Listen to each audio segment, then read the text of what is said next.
네, 복음서 7번째 편입니다.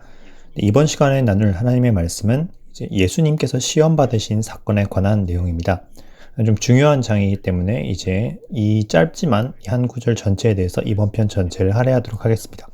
본문 말씀은 이제 마태복음 4장과 누가복음 4장 말씀을 중심으로 하고 여기 이제 마가복음 1장의 내용도 아주 조금 이제 포함되어 있습니다. 그럼 이제 말씀을 같이 나눠 보도록 하겠습니다. 마가복음 1장에는 이제 주님께서 시험 받으신 일에 대한 아주 간략한 개요가 적혀 있습니다. 성령께서 즉시 그분을 광야로 데리고 가시니라. 그래서 즉시라 함은 지난번에 말씀드렸던 예수님께서 침례 요한에게 침례를 받으셨던 바로 그 사건 이후, 바로 그 즉시 그 이후를 의미합니다. 그래서 예수님께서 정말 중요한 사건, 이제 침례를 받으심으로써 공생애의 사역을 처음 이제 본격적으로 공식적으로 시작을 하셨습니다. 근데 이제 바로 그 뒤에 바로 그 즉시 다음으로 하신 일이 무엇이냐면 바로 성령님에 의해 이끌려서 마귀에게 시험을 받으러 가신 일이었습니다. 이 일을 주관하시고 주도적으로 계획하신 분이 성령님이라는 사실이 놀라운 점입니다. 우린 때로 이제 하나님께서 우리를 시험의 장소로 이제 우리를 이끄시기도 합니다. 그곳에서 우리가 시험을 견디고 이겨내고 그럴 수 있도록 주님께서는 우리를 험한 골짜기, 사망의 음침한 골짜기와 같은 곳으로 인도하실 때가 종종 있습니다. 이 일은 궁극적으로는 모두 우리를 완성시키시고 또 우리를 이제 연단시켜서 하나님의 백성으로 만들어가는 그와 같은 목적으로 선한 목적으로 이제 이어진 것입니다. 주님 또한 이 땅에 사시는 동안에는 우리와 같은 이제 육신을 갖고 입고 계셨기 때문에 하나님께서 우리에게 이제 인간에게 요구하시는 그 연단의 과정을 이제 동일하게 거치셨고 그를 통해서 우리에게 모본이 되어 주셨습니다. 13절 이제 그분께서 거기서 광야에서 40일을 계시면서 사탄에게 시험을 받으시고 들짐승과 함께 계셨는데 천사들이 그분을 섬기더라 라고 하였습니다. 아마 이 40일 동안 주님께서는 이제 금식을 하셨을 것입니다. 그리고 이 금식하는 도중에도 이 사탄에게 계속 시험을 받으셨습니다. 40일 금식을 다 마친 뒤에도 사탄에게 시험을 받았지만 그 굶으시면서 이제 금식을 하시던 이 40일 중간중간에도 지속적으로 여러 가지 시험을 받으셨던 것입니다. 여기엔 다 기록되어 있지 않아서 그 내용을 다 알 수 없지만 대표적인 3가지 시험만이 이제 복음서 말씀들에 기록이 되어 있습니다. 마태복음 4장 1에서 2절에도 동일한 내용이 기록되어 있죠. 그때 예수님께서 성령의 인도를 받아 마귀에게 시험을 받으러 광야로 들어가사 40일을 밤낮으로 금식하시고 그 뒤에 줄이시니라. 누가복음 4장 1장 1에서 2절에도 동일한 내용이 나옵니다. 심지어 여긴 예수님께서 성령님으로 충만하여서, 그러니까 성령님께서 예수님을 그 마귀의 시험의 장소로 인도하시는데 그것도 이제 성령으로 충만한 상태에서 이제 인도하셨다는 점입니다.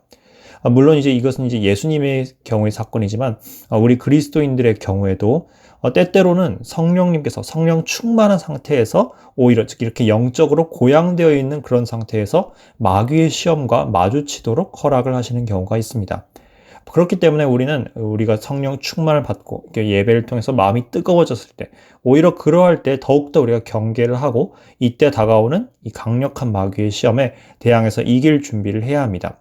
때때로 많은 분들이 성령 충만을 받은 그 뒤에 그 직후에 넘어지는 그런 경우를 볼 수도 있습니다.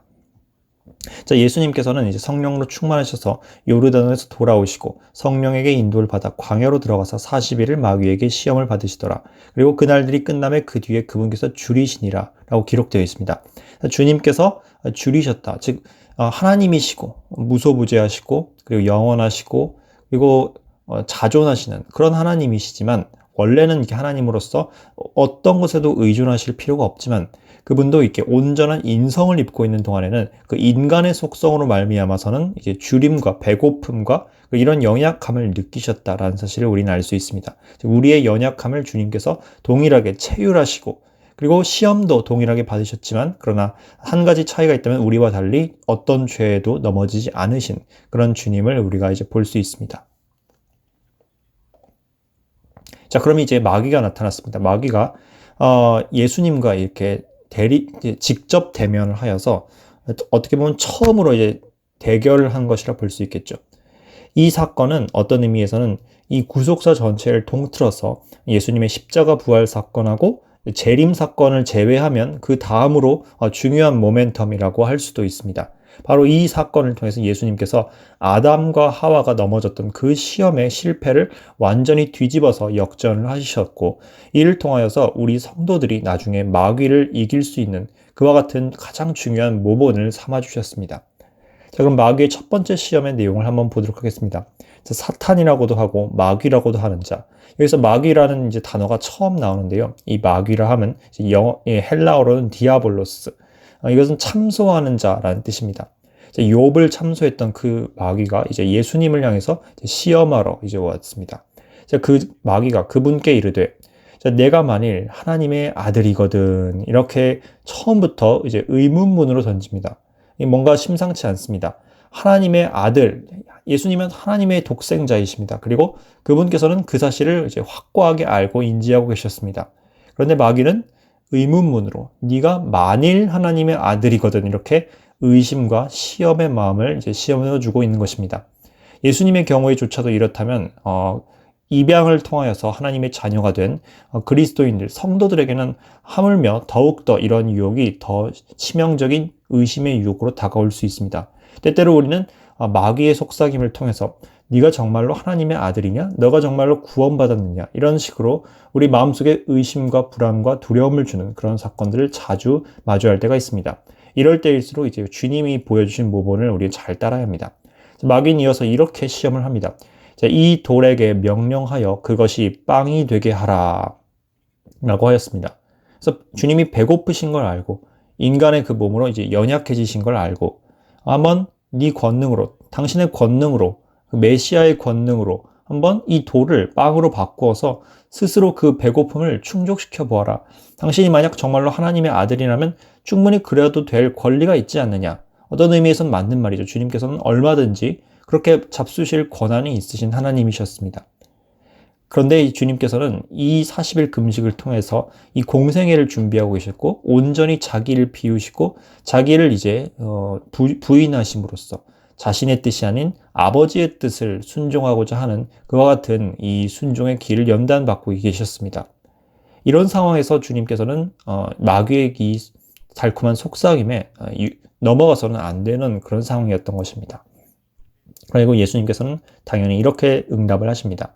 예수께서 그에게 응답하여 이르시되, 기록된 바 사람이 빵으로만 살 것이 아니요 하나님의 모든 말씀으로 살 것이라 하였느니라 하시더라. 자, 이 다른 이제 성경본에서는 이제 누가복음에서는 이렇게 나왔고, 마태복음 같은 경우에는 여기서 좀 더 구체적으로 하나님의 모든 말씀, 구체적으로 하나님의 입에서 나오는 모든 말씀으로 살 것이다 라고 이제 기록을 하고 있습니다.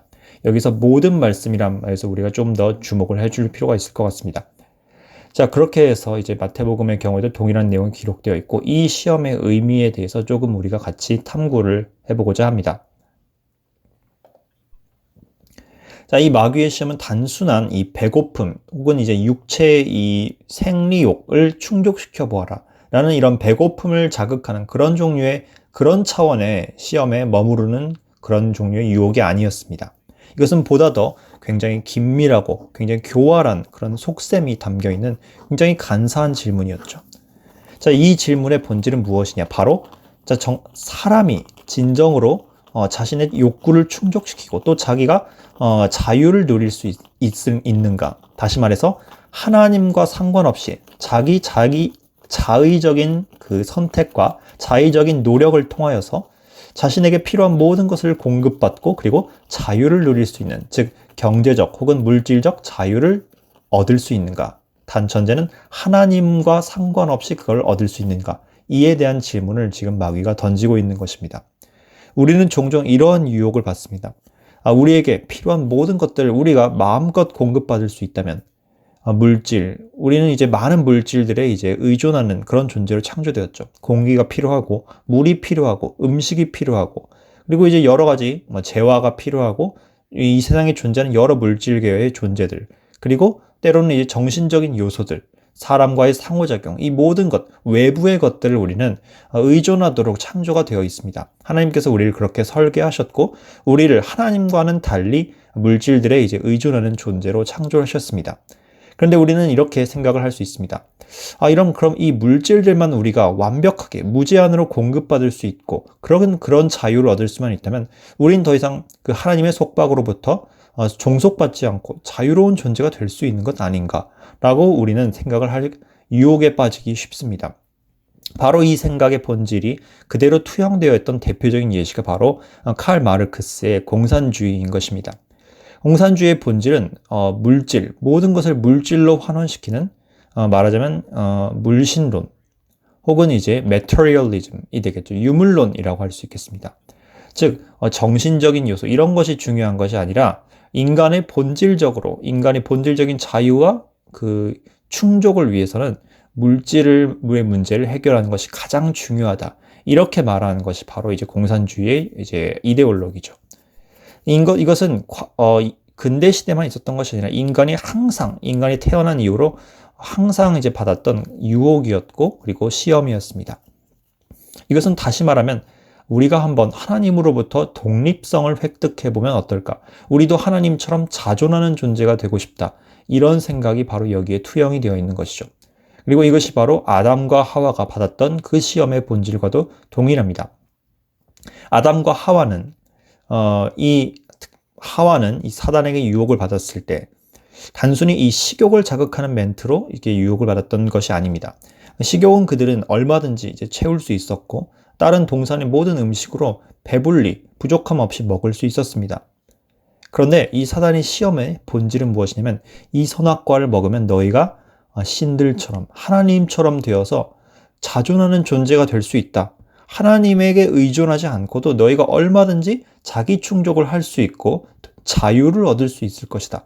그러니 하나님 밖으로의 자유, 하나님 밖에서의 자유, 하나님으로부터의 자유를 한번 너희가 얻어보는 것이 어떻겠느냐라고 유혹을 했었죠. 사실 이 시험은 사단 자신이 가졌던 그 교만의 마음과 동일하고 그가 하늘의 천사 3분의 1을 유혹시켰을 때 그때 사용했던 그 시험과도 동일한 내용이었습니다. 사실 이 마귀와 그 천사들이 자기가 하나님보다 더 강해지고 싶다. 그렇게 바랬을 수도 있겠지만 사실 그것이 아니었을 가능성이 높습니다. 어쩌면 그들은 하나님보다 더 강한 존재가 될 수 있다는 생각 자체는 아예 꿈도 꿔보지 못했을 것입니다. 오히려 그들이 바랬을 것은 하나님처럼 자존성을 획득해서 나도 하나의 독립적인 하나님으로서 이렇게 독립을 얻어보고 싶다. 이런 마음을 가졌을 가능성이 높습니다. 하지만 모든 피조물들은 하나님께 의존하도록 창조가 되었죠. 자, 인간은 이와 같은 시험에 맞닥뜨렸고 예수님도 이제 이 본질적인 시험 앞에 드디어 맞닥뜨리게 되십니다.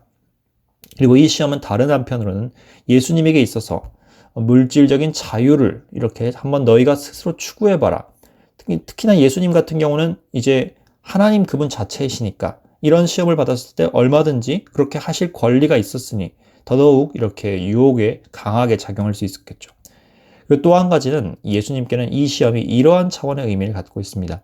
바로 이것은 메시아의 역할은 무엇인가에 대해서 사단은 아주 중요한 의문점을 하나 제기하고 있습니다. 그래서 사단은 이와 같이 주장하는 것입니다. 당신이 정말로 메시아인가? 그런데 메시아라면 마땅히 해야 될 일은 무엇인가? 그것은 바로 인류를 구원하는 것인데 인류를 구원한다는 것은 이 물질적인 가난과 빈핍과 고통과 이 물질 세계의 왜곡으로부터 그들을 회복시켜주고 그들을 충족시켜주고 그들의 부족함을 채워주는 것이 메시아의 가장 우선적인 임무가 아닌가라고 예수님께 은근슬쩍 도전을 던지고 있는 것입니다. 쉽게 말해서 예수님께서 하신 일이 만약에 모든 사람들을 잘 먹고 잘 살고 병 안 들게 그렇게 모두에게 그런 축복을 공급을 해주기만 한다면 이것으로 그냥 만사 해결이고 인류의 문제는 해결된 것이 아니냐라고 사단은 질문을 던지고 있는 것입니다. 빵이라는 것 자체가 바로 이 물질적인 충족을 대표하는 말인 것이죠. 예수님께서는 이에 대해서 분명하게 이제 선을 그으십니다. 과연 인간이 정말로 물질적인 충족을 다 누린다고 해서 그것이 정말로 근본적인 문제의 해결이 될까요? 많은 사람들, 심지어는 교회를 다닌다고 하는 많은 교인들 가운데서도 이런 사고의 영향을 받는 경우가 굉장히 많습니다. 이걸 우리는 이제 기복주의라고 이제 얘기를 하고 또는 번영신학이라고도 얘기를 하죠. 예수를 잘 믿어서 번영하고 세상적인 복을 받고 뭐 이런 걸 추구하는 것, 이런 것들이 다 어떻게 보면 이 첫째 시험의 연장선으로 볼 수 있겠습니다. 그러나 예수님께서는 분명하게 이렇게 선을 그으십니다. 인간은 하나님의 말씀으로 살아야 한다. 주님께서도 물론 이 물질계의 유한한 존재인 인간의 그런 특성을 이해하셨습니다. 그분께서 이렇게 배고픔을 체험하신 것도 우리의 이런 입장을 이해해 주시기 위함이었죠. 그래서 주님께서는 사람이 빵으로 살 것이 아니요 라고 말하진 않으셨습니다. 빵으로만 살 것은 아니요 라고 이렇게 말씀하셨죠.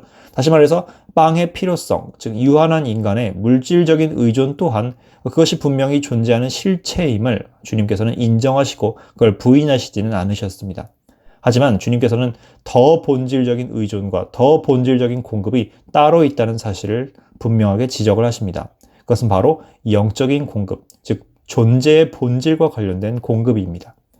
인간의 의미, 그리고 인간의 충만, 인간 내면의 생명, 이와 같은 것들은 물질로서는 채워질 수가 없습니다. 그것은 오로지 하나님 아버지 한 분으로부터만 올 수 있습니다. 왜냐하면 인간은 하나님의 형상대로 지어진 하나님의 피조물이기 때문입니다.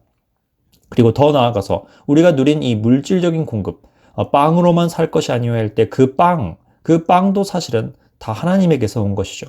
이 물질 세계 자체가 하나님의 창조물이기 때문이고 또한 이 물질을 가공할 수 있는 능력을 주신 분 또한 하나님이기 때문입니다. 즉 우리는 유한한 인간으로서 가장 본질적인 영적인 필요, 그리고 부차적인 물질적인 필요, 이 두 가지 모두에 있어서 하나님에게, 궁극적으로는 하나님에게 의존하는 존재가 바로 인간이고 이것이 바로 인간이 마땅히 알아야 할 스스로의 위치인 것입니다. 그리고 이것은, 이 영적인 공급은 창조주 하나님과의 진지한 관계, 그리고 온전한 인격적인 관계에서 나오게 됩니다. 바로 이 인격적인 관계, 하나님과의 연합이 인간에게 있어서 가장 본질적으로 필요한 필요인 것입니다. 하나님께서는 이 연합을 한마디로 말씀이라고 하셨습니다. 왜냐하면 성경에서 하나님께서는 스스로를 말씀과 동일시하시고 이 말씀이 곧 하나님이시다. 이 말씀 그 자체가 하나님을 대표한 것이다 라고 말씀해 주시기 때문입니다. 실제로 주님께서는 모든 것을 천지 창조하실 때 말씀을 통하여서 창조하셨습니다. 그리고 우리에게는 특별 계시로서 성경이라는 말씀을 주셨죠. 이와 같이 주님께서 만물을 창조한 그분의 신비에 속한 그 말씀들과 그리고 우리 인간에게 특별히 계시해 준 분량인 성경 말씀, 이 모두가 우리를 하나님과 연결시켜주고 그리고 우리가 하나님과 의존적인 관계에 있다는 것을 보여준 그와 같은 공급인 것입니다. 이 말씀을 통해 하나님은 인간과 온전히 교제하시고 그리고 연결되십니다. 우리는 성경을 읽음으로써 하나님의 뜻을 알고 그분의 마음을 알고 성령님으로 충만하게 될 수 있습니다. 그리고 하나님께서는 물질 또한, 이 세상 만물 물질 또한 말씀을 통해서 창조하셨고 또한 그 유지하는 것, 이 물질들이 유지되는 것조차도 하나님의 말씀을 통하여서 붙드십니다. 그러므로 우리는 모든 측면에 있어서 하나님의 말씀으로 살아가는 것입니다. 그것도 한두 말씀, 부분적인 말씀이 아니라 하나님의 입에서 나오는 모든 말씀으로 살아가는 것이죠. 메시아는 또한 이 중요한 역할, 메시아의 역할에서도 우리는 예수님께서는 우리에게 무엇이 필요한지를 정확하게 속지 않고 정확하게 본질을 지적하십니다. 인간의 물질적인 필요를 해결해주는 메시아, 그것은 달콤하게 들릴 수 있습니다. 하지만 그렇게 한다고 해서 인류의 근본적인 문제는 해결되지 않습니다. 왜냐하면 근본적인 문제는 바로 죄의 문제이기 때문입니다. 그리고 죄란 바로 하나님과의 분리를 의미합니다. 하나님이라는 그 가장 근본적인 뿌리, 그것이 우리로부터 끊어진 것이 우리 안의 모든 문제들을 파생시키는 그런 근원이었고, 그것에서 더 나아가서 이 세상의 모든 물질적인 괴로움과 오염과 그리고 타락 또한 거기서 파생되는 것이기 때문입니다. 따라서 주님께서 아무리 이 물질적인 배고픔, 백성들을 먹이시고 입히시고 병을 고쳐주시고 이 같은 일을 아무리 무제한으로 베푼다 한들 인간 자체가 영혼에서부터 개혁되어서 완전히 새로운 존재로 태어나는 일이 발생하지 않는 한 하나님의 왕국은 완성될 수가 없는 것입니다. 그래서 예수님께서는 이와 같은 마귀의 제안을 물리치시고 먼저는 죄를 해결해 주시는 메시아, 그리고 말씀 그 자체이신 메시아로서 우리의 생명이 되어주기 위해서 십자가에서 죽으시는 길을 택하신 것입니다. 자, 예수님께서 인용한 것은 바로 성경 말씀이었습니다. 자, 성경 말씀 신명기 8장 말씀을 한번 읽어보도록 하겠습니다. 참고로 이 말씀은 모세가 이 광야에서 태어난 출애굽 2세대 백성들에게 율법을 다시 한번 기억시키고 상기시키는 과정에서 그들이 역사 속에서 그 40년간 걸어온 그 여정을 다시 한번 회상시키고 기억시키는 내용입니다. 특별히 여기서는 광야에서 그들이 하나님의 공급인 만나를 먹었던 그와 같은 일을 주님께서 가르치고 모세를 통해서 다시 한번 기억시키고 있습니다. 자, 1절 너희는 내가 이날 내게 명령하는 모든 명령을 지켜 행하라. 그리하면 너희가 살고 번성하며 주께서 너희 조상들에게 맹세하신 땅에 들어가 그것을 소유하리라. 너는 주 내 하나님께서 이 40년 동안 광야에서 너를 인도하신 그 모든 길을 기억할지니 이것은 그분께서 너를 낮추시며 너를 시험하사 내 마음속에 무엇이 있는지 또 내가 그분의 명령을 지키려 한지 그렇지 아니한지 알고자 하심이라. 그분께서 널 낮추시며 줄이게 하시며 또 너도 알지 못하고 내 조상들도 알지 못하던 만나를 내게 먹으신 것은 사람이 빵으로만 살지 아니하고 주의 입에서 나오는 모든 말씀으로 사는 줄을 내가 알게 하려 하심이라. 그리고 16절에 넘어가시면 내 조상들이 알지 못하던 만나를 광야에서 내게 먹이셨나니 이것은 그분께서 너를 낮추시며 너를 시험하사 너의 마지막 끝에 내게 선을 행하려 하심이었느니라. 여기서 하나님께서 이 어려운 광야길을 일부러 주신 그 이유를 우리는 이제 알 수 있게 됩니다. 하나님께서 왜 이런 굳이 복잡하게 돌아가는 길을 택하셨는가? 이것은 바로 첫째, 그 하나님의 백성들을 겸손하게 만들고 그들이 하나님께 의존하는 존재라는 사실을 그들 스스로 자각하고 철저히 깨닫게 만들기 위함이었습니다. 또한 이것은 하나님께서 이 백성들을 시험하심을 통해서 그들이 하나님을 믿고 의지하는지 아니면 그저 하나님을 시험하고 불평하는지 그와 같은지 그들의 마음속 깊은 곳에 있는 죄성을 이제 드러내기 위해서 그들을 시험하기 위해서 그들을 평가하기 위해서 이와 같은 고난을 주신 측면이 있습니다. 이 출애굽 백성들은 이 광야길에서 배고픔을 겪었지만 하나님의 공급원인 만나를 통하여서 매일 배고프지 않고 굶지 않고 식량을 공급받을 수 있었습니다. 이 장면은 하나님께서 인간의 모든 필요를 공급하시는 유일한 근원이심을 알려주심과 동시에 우리가 일용할 양식뿐만 아니라 우리의 존재 자체의 근원을 찾음에 있어서 오로지 하나님께서 베푸시는 그 말씀에 의존해야 한다는 그 사실을 알려주는 교훈적인 그림인 것입니다. 그리고 이걸 통해서 우리는 사람은 빵으로만 사는 것이 아니고 이 만나로만 사는 것이 아니라 하나님, 그 만나를 주신 하나님이야말로 우리를 지탱하시고 우리를 생명 주시는 근본이시라는 것을 이스라엘 백성은 배워야만 했습니다. 그렇게 해서 그 시험을 통과하고 난 뒤에야 궁극적으로는 하나님께서 그들에게 베푸시려는 선함, 즉 마지막 끝에 이스라엘 백성들에게 선을 행하시려는 그 하나님의 뜻이 충족될 수 있는 것입니다. 즉 이와 같이 우리를 겸손케 만드시는 일은 하나님께서 결국에 모든 것을 합력하여서 우리를 아름다운 길로 인도하기 위함이라는 사실을 우리는 기억을 해야 합니다. 자, 이제 두 번째 시험. 주님께서는 이제 두 번째 시험과 맞닥뜨리십니다. 자, 마태복음과 이제 누가복음에서 두 번째, 세 번째 시험의 순서가 조금 다르긴 합니다. 자, 여기서는 이 누가복음 기준을 따르긴 하겠습니다. 네, 이제 본문은 마태복음을 읽겠습니다. 마귀가 다시 그분을 예수님을 데리고 심히 높은 산으로 올라가 세상 모든 왕국들과 그것들의 영광을 그분께 보여주며, 자, 보여준다라는 표현을 이제 우리가 좀 주목했으면 좋겠습니다.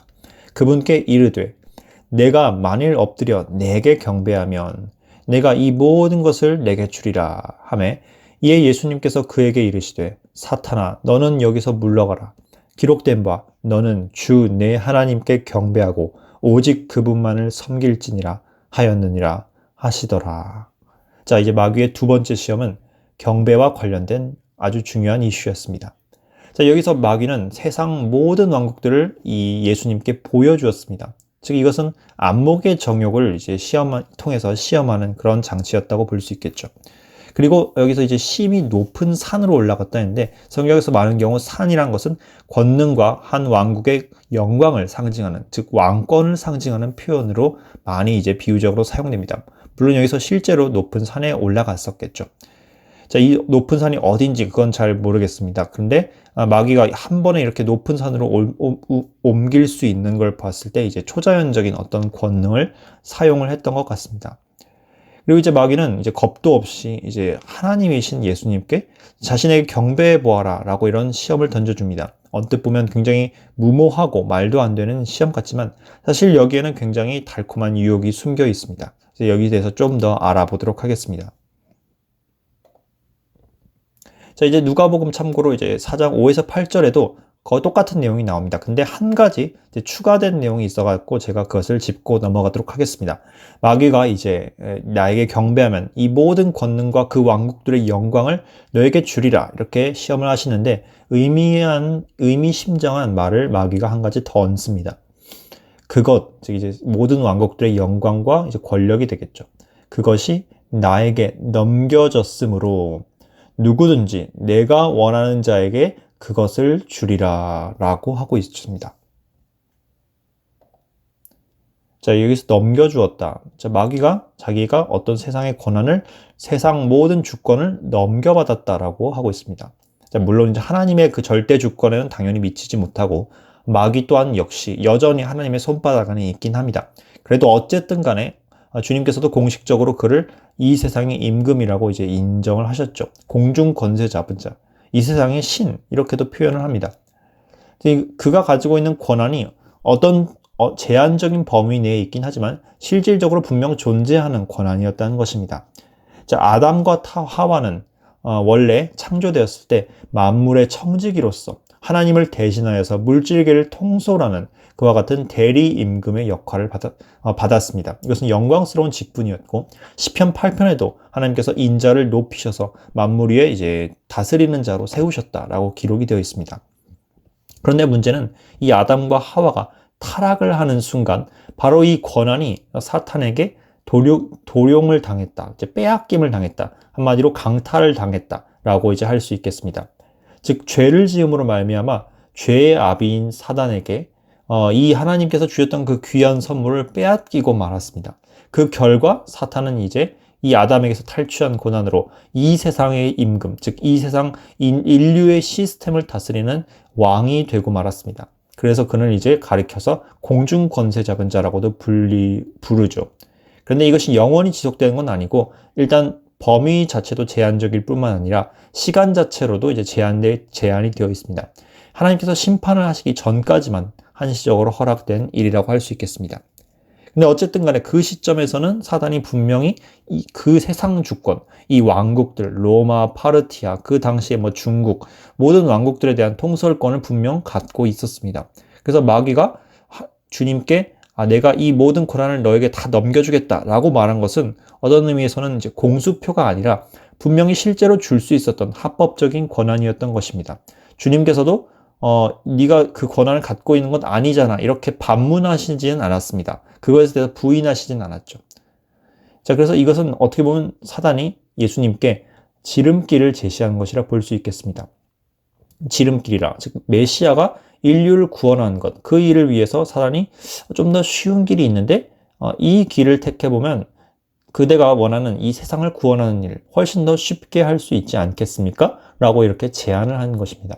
생각을 해보면 지금 마귀가 제안한 것은 주님부터 딱 한 번만 자신에게 경배를 해달라라는 표현이었죠. 즉 경배를 계속 하는 것도 아니고 딱 한 번만 경배를 하면 마귀는 영구적으로 세상에 대한 주권을 주님께 넘겨버리겠다 이렇게 이제 제안을 한 것입니다. 언뜻 보면 굉장히 믿지는 장사처럼 보입니다. 마귀 입장에서 믿지는 장사죠. 경배 한 번 받겠다고 자기의 모든 권력을 다 그냥 버리겠다 이런 의미가 아니겠습니까? 그러면 이제 우리는 의문을 가져볼 수 있습니다. 그러면 대체 경배라는 것이, 예배라는 것이 뭐길래, 도대체 예배가 뭐 이렇게 귀한 것이길래 사단은 그것에 이렇게 목을 매는 것인가?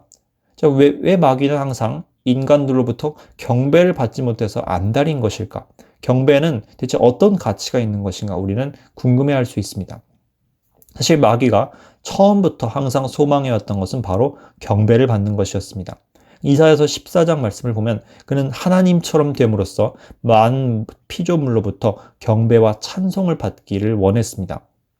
자, 이것은 이스라엘의 사건에서도 알아볼 수 있는데요. 여러분 혹시 금송아지를 아십니까? 이 금송아지, 아론 때도 그랬었고, 그리고 또 나중에 이제 여로보암 왕이 북이스라엘을 세웠을 때도 단과 이제 베델에다가 금송아지 신상을 세웠죠. 다른 신상도 아니고 금송아지. 굉장히 의미심장한데 왜 하필 이 이스라엘 백성들은 유독 금송아지 숭배에 자꾸만 넘어졌던 것일까요? 이것은 이제 이 금송아지가 그룹의 형상과 같다는 점에서 우리는 해답을 찾을 수 있습니다. 에스겔서 1장과 에스겔서 10장 말씀을 보시면 그룹 천사의 모습이 묘사가 되어 있습니다. 이 그룹 천사에게는 4개의 머리가 있는데 소와 사자와 사람과 독수리의 머리이죠. 그런데 그 가운데서 그룹의 본체에 해당되는 머리가 바로 소의 머리라는 것이 에스겔서 10장을 통해서 알 수 있습니다. 즉 그룹의 형상은 소의 형상이라는 뜻인데 에스겔서 28장을 보시면 마귀는 타락하기 전에 기름 부음을 받은 그룹이라고 표현이 되어 있습니다. 즉 마귀의 형태 가운데 소와 관련되어 있는 형태가 분명 존재한다는 것이죠.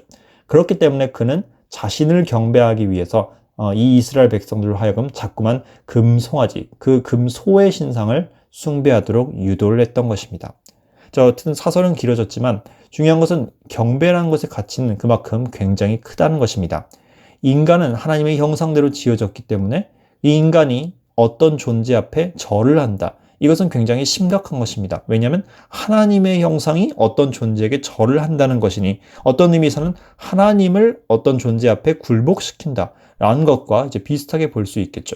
우리의 초상화를 그려놓고 그 초상화가 어떠한 것 앞에 굴복하는 장면을 그린다면 어떤 의미에서는 우리가 그것 아래 이제 굴복당한 것처럼 그렇게 여겨질 수 있는 여지가 있습니다. 그래서 하나님의 형상을 가진 인간은 아무한테나 절을 하고 경배를 하면 안 되는 것입니다. 자, 앞서 말씀드렸듯이 인간은 하나님의 형상대로 지어졌다. 그렇기 때문에 그런 인간이 누구를 경배할 것이냐는 굉장히 중요한 문제인데 만약에 인간이 하나님이 아닌 것을 경배한다면 천사를 물론 포함해서요. 그런 경우는 어떻게 될까요? 그것은 하나님이 지금 하나님 아닌 존재 밑에 굴복되는 것 같은 그런 연출을 한 것과 마찬가지가 되겠죠. 그것은 굉장히 하나님께 대한 신성 모독이 됩니다. 즉 우상 숭배 자체는 항상 어떤 경우에는 어떤 형태의 우상 숭배든 하나님께는 신성 모독이 되는 것입니다. 모든 존재를 통틀어서 경배받기에 합당한 유일한 분은 하나님뿐이십니다. 모든 피조물들은 반드시 하나님 한 분께만 경배를 올려드려야 합니다. 여기서 경배라 함은 바로 영광과 존귀와 권능을 돌려드리는 것. 이것이 바로 요한계시록 5장과 4장의 표현대로 의하면 경배의 정의가 되겠습니다. 예배, 경배, 즉 worth, 이제 영어로는 worship인데 이것이 가치라는 의미의 worth에서 파생된 단어입니다. 즉 가치를 올려드린다. 즉 가치를 인정한다. 탁월한 가치를 인정하고 고백하고 그리고 찬미한다. 이런 뜻이 될 수 있겠습니다. 즉 영광과 존귀와 권능이 하나님께만 속해 있다는 사실을 우리가 인정하고 마음속으로 인정하는 것. 이것이 바로 이제 예배가 되겠습니다. 만약에 인간이 어떤 존재를 하나님보다 더 사랑하거나 갈구한다면 그것은 자칫 하나님이 아닌 존재를 경배하는 꼴이 될 수 있습니다. 자, 왜냐하면 이 존귀라는 가치가 preciousness, 굉장히 가치 있고 귀한 것, 즉 우리 마음속에서 가장 귀한 것이 무엇이냐가 바로 우리가 어떤 존재에게 존귀를 드리냐와 연관이 되어 있습니다. 만약 우리가 하나님보다 어떤 것을 더 좋아하게 된다면 우리는 자신도 모르게 존귀를 그 존재에게 돌려드리는 그런 격이 될 수 있습니다. 이것은 하나님께서 허락하시지 않는 일입니다. 그리고 하나님 이외의 것을 우리가 신뢰하거나 또 갈구한다면 이 또한 우상 숭배가 될 수 있습니다. 우리는 오직 하나님만 신뢰하고 하나님만을 갈구하고 그리고 하나님만을 사랑하도록 그렇게 부르심을 받은 존재이고 이것은 창조 때부터 하나님의 창조 섭리이자 목적으로 지어진 것입니다. 자, 그래서 하나님께서는 이 경배에 대해서 분명하게 이와 같이 신명기 말씀에서 말씀해 주시고 계십니다. 너는 조심하여 너를 이집트 땅 속박의 집에서 데리고 나오신 주를 잊지 말고 주 내 하나님을 두려워하고 그분을 섬기고 그분의 이름으로 맹세할지니라. 너희는 다른 신들 곧 내 주변에 있는 백성의 신들을 따르지 말라. 예수님께서는 이 말씀을 인용하심으로써 사단 마귀의 이 시험을 물리치셨습니다. 물론 그분께서 내가 하나님이니까 너 같은 피조물에게 경배할 수 없다. 이렇게 말씀을 하실 수도 있고 그럴 권한이 있었겠죠. 하지만 주님께서는 그렇게 말씀하시지 않고 그분께서 온전히 인간이 된 입장으로서 우리 인간들을 대표하여서 인간은 하나님께만 경배해야 되지 사단 마귀를 포함해서 그 어떤 강력한 피조물에게도 결코 경배를 드릴 수 없다라는 것을 분명하게 말씀해 주심으로써 우리가 알아야 할 그 기준과 그리고 그 모본을 알려주셨습니다. 자, 이제 마지막 세 번째 시험입니다. 자, 마귀가 이제 마침내 이 세 번째 시험을 이제 주님께 줍니다. 그가 또 그분을 데리고 예루살렘으로 가서 성전 꼭대기에 그분을 세우고 그분께 이르되 내가 만일 하나님의 아들이거든. 아직도 정신을 못 차리고 이제 주님께 이런 의심의 시험을 던지고 있습니다. 여기서 뛰어내리라. 여기서라 하면 이제 예루살렘 성전인데요.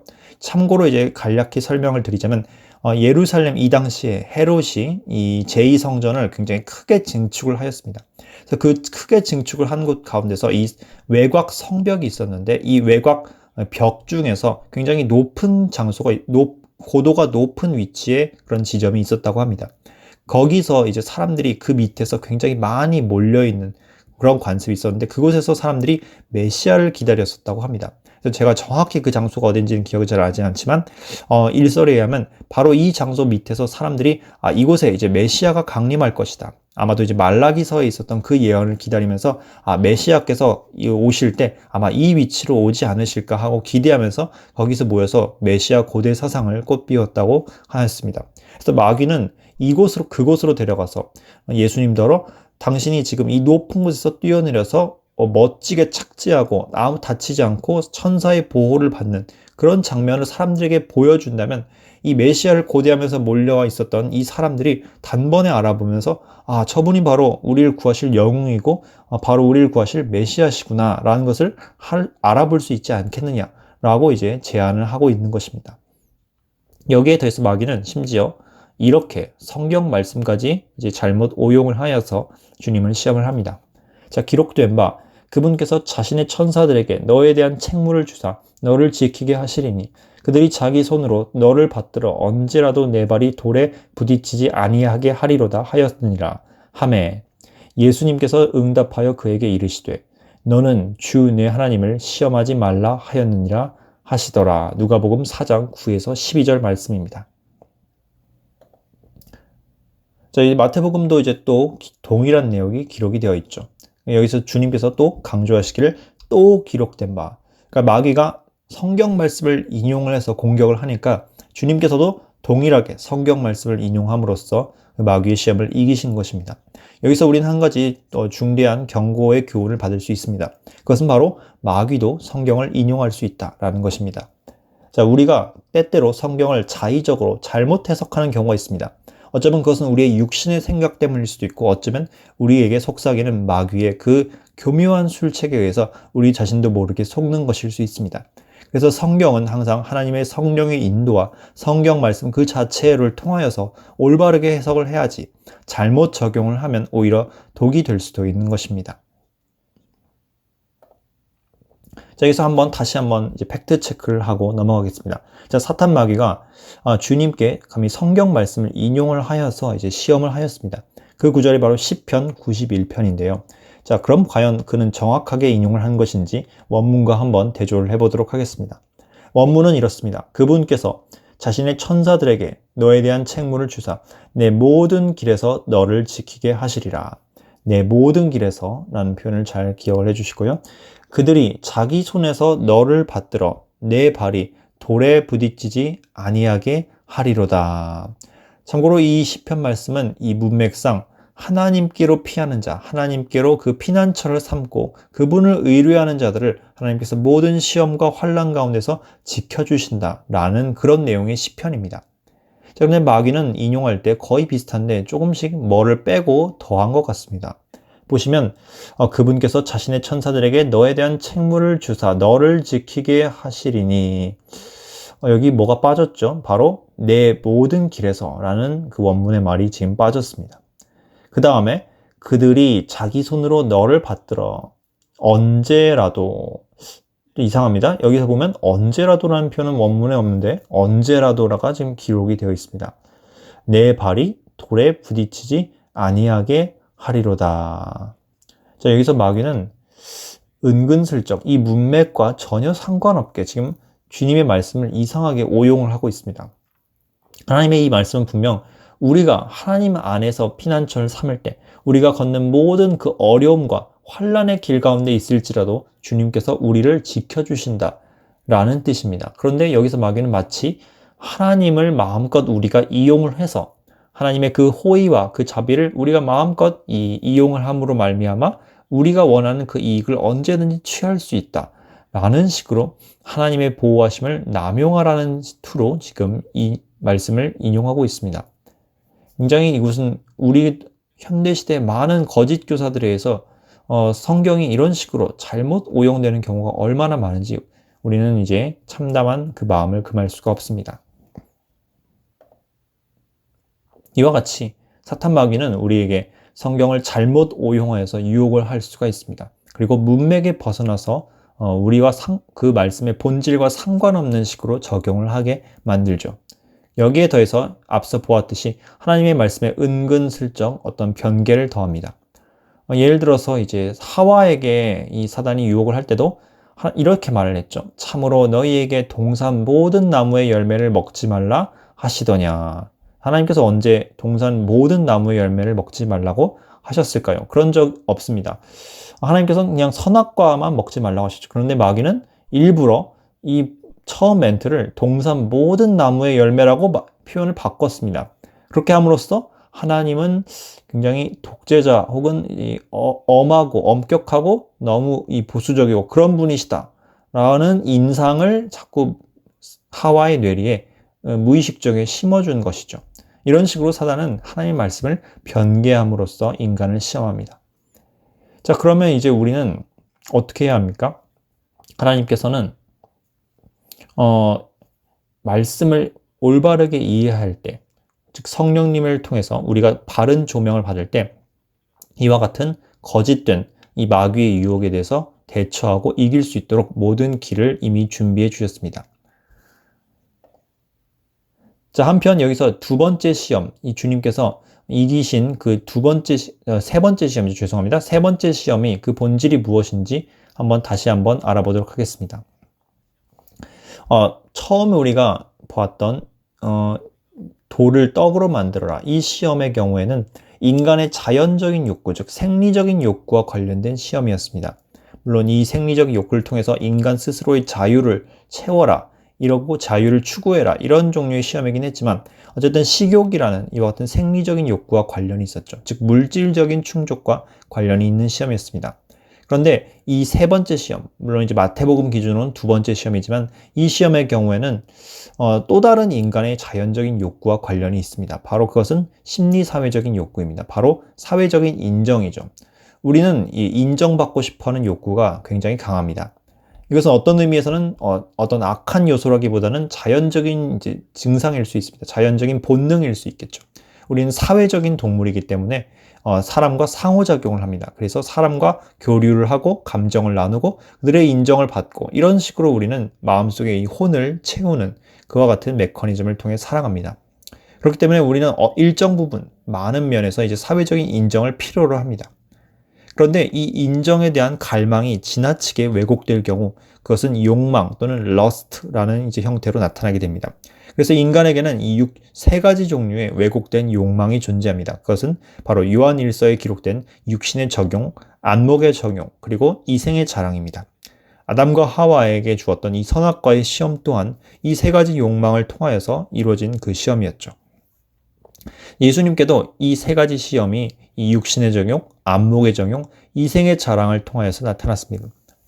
자, 육신의 적용, 빵을 충족시킴을 통해서, 빵을 먹음을 통해서 인간의 물질적 필요를 하나님과 상관없이 마음껏 채움으로써 자존권을 얻어라. 이런 게 육신의 적용이었죠. 또 한 가지, 이제 세상의 모든 화려한 것들, 모든 권능, 돈 이런 것 다 보여준 다음에 딱 한 번만 경배를 하면 이 모든 것을 다 주겠다. 이것은 이제 안목의 적용, 이제 눈에 보이는 화려함을 통하여서 마귀가 시험한 것이라 할 수 있겠습니다. 얼마나 우리가 이런 것에 쉽게 넘어간지, 저 자신을 포함하여서 얼마나 우리가 이 눈에 약한지를 우리는 다시 한번 되새기고 그리고 굉장히 마음속으로 이제 돌아봐야 할 필요가 있습니다. 그리고 세 번째 시험, 주님께 영웅으로서, 네가 메시아로서 사람들 앞에서 너의 그 화려한 권능과 하나님의 보호하심을 자랑하고 드러내 보여라. 자, 한마디로 영웅이 되어라 라는 이 시험이겠죠. 이것은 바로 이생의 자랑이라 할 수 있겠습니다. 자신의 능력과 권능과 성취를 사람들에게 뽐내고 그들에게 인정을 받는 것, 그 인정을 받도록 유혹하는 것, 이것이 바로 세 번째 시험의 본질이었습니다. 어떤 의미에서는 이 시험은 인간이 가장 넘어지기 쉬운 시험이라 할 수 있습니다. 우리는 자기 자신을 드러내고자 하는 욕망이 약합니다. 그리고 자기 자신의 의를 드러내려는 것에 더욱더 약합니다. 또한 자신의 공로, 공적을 세우는 것에 굉장히 관심이 많죠. 그리고 사람들에게 인정받기를 위해서 목을 맵니다. 꼭 이것이 어떤 거대한 명예를 추구하는 것이 아닐지라 할지라도 단순한 어떤 소시민들이라 할지라도 어떤 형태로든 우리는 인정을 받기를 원합니다. 심지어 약자들은 자신이 약하다는 것을 통해서 동정심이라는 종류의 인정을 받기를 원하기도 합니다. 어떤 식으로든 이 시험은 우리에게 피할 수 없는 그와 같은 올무로 다가옵니다. 때로는 심지어 우리는 하나님에게마저도 우리 자신의 공로를 내세워서 인정을 얻어내기 위해서 노력합니다. 이것이 바로 이제 율법주의라 할 수 있겠습니다.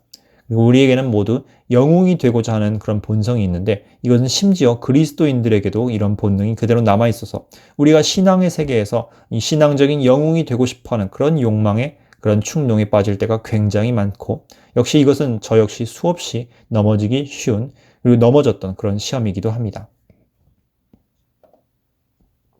자, 그러나 하나님께서는 우리가 결코 하나님에 대해서 우리와 하나님의 그 위치를 절대 잊어서는 안 된다는 것을 분명하게 말씀을 하십니다.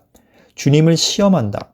자, 즉 우리가 하나님의 말씀을 우리가 마음대로 이용하여서 우리가 하나님에게서 얻어내고 싶어하는 것을 얻어내고 그리고 하나님을 격동하여서 그분께서 우리가 원하는 반응을 하도록 유도를 하는 것, 이것 자체가 바로 하나님을 시험하는 것이라 할 수 있습니다. 여기서 시험이라 하면 바로 tempt, 유혹하다입니다. 즉 하나님을 격동하고 유혹하여서 그분이 우리 뜻대로 조종되도록 하려는 것, 그것이 바로 마귀가 유도하였던 하나님을 시험하려는 행동이었죠. 여기에 대해서 모세는 분명하게 이렇게 경고를 합니다. 너희가 마사에서 주 너희 하나님을 시험한 것 같이 그분을 시험하지 말라라고 하였습니다. 여기에 대한 출애굽기 말씀을 이제 아래에 기록을 해두었습니다. 잠깐 일시정지를 하고 읽어보셔도 좋습니다. 자, 여기서 내용을 간략히 드리자면 여러분 혹시 아시는 분들도 있겠지만 출애굽 초반에 이 모세와 백성들이 이제 길을 갔다가 이 백성들이 너무 목이 마르니까 이 모세에게 불평을 하면서 아니 당신이 여기로 와서 우리를 다 죽게 만들었습니까? 이렇게 시비를 걸죠. 그때 모세는 이렇게 표현합니다. 너희는 지금 나와 다투는 것이 아니라 사실 주님을 시험하는 것이다 라고 이제 말씀을 하고 있습니다. 즉 모세를 하나님이 보내셨고 하나님께서 그들을 인도하실 것인데 그들이 하나님을 격동케 하고 하나님에게 불평을 토함으로써 그분을 이제 우리 자기 마음대로 이용하려는 그와 같은 그런 심보가 있었던 것입니다. 그 시험에 대해서 주님께서는 분명하게 이제 거절하셨죠. 그리고 하나님을 시험하는 행동을 나는 하지 않겠다. 나는 아버지와 나의 그 사랑의 관계를 알고 있고 아버지를 신뢰하기 때문에 내 아버지를 그런 식으로 시험해서 내 마음대로 이용하려 하지 않겠다. 내 아버지는 그런 대우를 받으실 분이 아니고 내 아버지의 사랑은 결코 의심받을 그런 종류의 그런 수준 낮은 사랑이 아니라 고귀한 사랑이기 때문에 나는 그 사랑을 결코 의심하지 않을 것이다. 나는 주님을 이용하지 않을 것이고 하나님 아버지를 내 멋대로 사용하지 않을 것이고 그리고 주님의 뜻대로 나 자신을 낮추고 겸손하게 걸어갈 것이다. 영웅으로서 드러낼 것이 아니라 아버지 하나님께서 그분의 계획을 드러내시기를 겸손히 기다리면서 나 자신을 이제 낮출 것이다 라고 이렇게 주님께서는 마귀에게 선포를 하시고 그리고 마귀를 완전히 물리치셨습니다. 이에 마귀가 그분을 떠나고 보라 천사들이 와서 그분을 섬기니라 라고 마태복음 말씀에 기록이 되어 있습니다. 주님께서는 이제 아버지의 그 뜻대로 시험을 다 이겨내셨고 하나님 아버지께서는 이와 같이 시험을 이겨내신 주님을 항상 곁에서 지켜보시고 계셨고 그리고 마귀가 떠나가자 주님을 섬기고 천사들을 보내서 수종 들고 섬기고 그리고 보살피게 하셨습니다. 이것은 우리에게도 주님께서 주시는 은혜입니다. 우리는 많은 시험에서 때때로 넘어지고 또 때로는 주님의 능력에 힘입어서 이제 가끔씩 시험을 물리치기도 합니다. 이와 같이 우리가 시험과 싸우는 도중에 하나님께서는 우리를 그대로 내버려 두시는 것이 아니라 이 구원받을 그 후사들을 섬기도록 창조된 이 천사들을 보내셔서 그들을 보호하고 하나님의 자녀들을 지켜주시고 곁에서 도움을 주시고 힘을 주십니다. 우린 이 사실에서 큰 위안을 얻을 수 있습니다. 자, 그런데 마귀가 떠났다고는 했는데 이 누가복음 말씀을 보시면 이런 한마디가 추가되어 있습니다. 마귀가 모든 시험을 마치고 한동안 그분을 떠나니라. 즉 영원히 떠난 것이 아니라 잠시 물러났다는 뜻입니다. 한동안. 그럼 언제 다시 이제 마귀가 시험을 시작했느냐? 바로 주님께서 십자가 사역을 하겠다고 선포를 하셨을 때 그때부터 주님을 이제 물고 늘어지기 시작합니다. 베드로도 이제 그랬었죠. 베드로가 예수님께서 십자가를 내가 져야겠다라고 선포하시니까 베드로가 주님 그렇게 할 수 없습니다. 라고 이렇게 했더니 주님께서 사단아 물러가라 이렇게 말씀하셨습니다. 즉 그때부터 이미 이 마귀가 예수님의 길을 방해하려고 계속 이제 다시 한번 주님께 도전을 했던 것입니다. 자, 한편 우리는 중요한 교훈을 다시 한번 새길 수 있습니다. 예수님께서는 어떻게 해서 이 시험을 이기셨는가? 바로 말씀을 인용하셨죠. 기록된 말씀을 통해 하나님의 말씀을 마음속에 깊이 새기고 암송하시고 묵상하시고 그리고 순종하심을 통해서 마귀의 모든 시험을 말씀으로 무찌르실 수 있었습니다. 물론 주님은 하나님이셨기 때문에 신적인 권위로 바로 사단을 멸해버리실 수도 있었습니다. 하지만 그때는 이 시험 때는 그렇게 하지 않으셨습니다. 어쩌면 하나님 그분 자신이므로 스스로의 말을 통하여서 그냥 그 자리에서 말씀을 통해서 마귀를 물리치실 수도 있었습니다. 그런데 그때는 주님께서 그렇게 행하지 않으시고 굳이 기록되어 있는 구약 성경의 말씀들만을 통해서 사단을 물리치셨습니다. 기록된 구약 성경의 말씀. 자, 우리에게 이것이 굉장히 중요한 의미를 가집니다. 우리가 자꾸 하나님의 직통계시만 찾으려는 그런 분들이 있습니다. 하지만 하나님의 모든 중요한 뜻은 이미 성경 말씀에 기록이 되어 있습니다. 그래서 우리가 가장 집중해야 될 말씀이란 바로 기록되어 있는 말씀. 예수님 당시엔 구약 성경이지만 우리에게는 신구약 성경 말씀 전체가 우리가 의지하고 그리고 사용하고 그리고 활용해야 할 무기인 것입니다. 이걸 통해서 주님께서는 우리들도 따라할 수 있도록 우리 연약한 인간들도 마귀를 이길 때 따라할 수 있도록 이와 같은 가장 좋은 모본을 보여주셨습니다. 바로 여기에 이 주님이 시험 받으신 목적 가운데 가장 핵심이 되는 부분이 있는 것입니다. 여기에 대해서 이 말씀, 하나님의 말씀이 얼마나 위대한지에 대해서 다양한 성경 말씀들이 이야기를 하고 있습니다. 히브리서 4장 12절 하나님의 말씀은 살아있고 활력이 있어 좌우의 날선 어떤 검보다도 예리하여 혼과 영과 및 관절과 골수를 찔러 쪼개지까지 하며 또 마음의 생각과 뜻을 판단하나니. 또 그 뒤에 이제 디모데후서 2장 15절 너는 진리의 말씀을 옳게 분별하며 부끄러울 것 없는 일꾼으로 인정된 자로 자신을 하나님 앞에 드리기를 힘쓰라. 자, 그리고 디모데후서 3장에는 또 이런 말씀이 있습니다. 15에서 17절 성경은 능히 너로 하여금 그리스도 예수 안에 있는 믿음으로 말미암아 구원에 이르는 지혜가 있게 하느니라. 모든 성경은 하나님의 감동으로 된 것으로 교훈과 책망과 바르게 함과 의로 교육하기에 유익하니 이는 하나님의 사람으로 온전하게 하며 모든 선한 일을 행할 능력을 갖추게 하려 함이라. 그리고 에베소서 6장 17절 말씀도 이렇게 말씀하십니다. 성령의 검, 곧 하나님의 말씀을 가지라. 우리는 이 말씀, 우리가 말씀을 얼마나 잘 알고 순종하고 그리고 묵상하고 그리고 그것을 마음속에 새기는 것이 우리의 그 신앙의 삶에서 하나님과 교제할 뿐만 아니라 마귀를 물리치는 일에서 얼마나 중요한지를 다시 한번 새길 수 있습니다. 그리고 마지막으로 주님께서 이 시험을 이기신 데는 굉장히 구속사적으로 중대한 의미가 있습니다. 이미 여러 번 말씀드렸듯이 아담과 하와가 그 첫 실패를 했던 것을 주님께서 온전히 뒤집어서 역전시키기 위해서 이 시험을 몸소 체험하시고 그리고 이기셨습니다. 첫 아담은 이 시험에 실패함으로써 많은 사람을 죄에 넘어지게 하였습니다. 하지만 마지막 아담 되신 예수님께서는 시험에 승리하심으로 말미암아 많은 사람들이 구원에 이르도록 하였고 그 뒤에도 시험을 이겨낼 수 있는 승리의 확신을 주셨습니다. 그리고 이 일을 통해서 주님께서는 죄 없는 흠 없는 제물로서의 조건을 만족시키셨습니다.